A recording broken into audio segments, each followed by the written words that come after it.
বায়োফিটের যে অ্যাকোয়া প্রোডাক্টগুলি আছে সেগুলি ইউজ করে এক অসাধারণ গ্রোথ পাওয়া গেছে মাছের মধ্যে, যেটা আমরা অতটা আশা করতে পারিনি।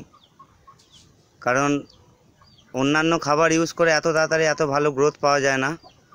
এখানে যে সমস্ত মাছ আপনারা দেখতে পাচ্ছেন সেগুলি সিলভার কাপগুলি যথাক্রমে 700 থেকে 800, কাতলা রুইগুলি 3 থেকে 400-র মধ্যে ছাড়া হয়েছিল, যেগুলোর ওজন এখন প্রায় সিলভার কাপগুলি 2 কিলো থেকে 2 কেজি 2200 পর্যন্ত পৌঁছে গেছে, এবং কাতলা রুই যে সমস্তগুলি আছে সেগুলি 1 কেজি 200, 1 কেজি 300।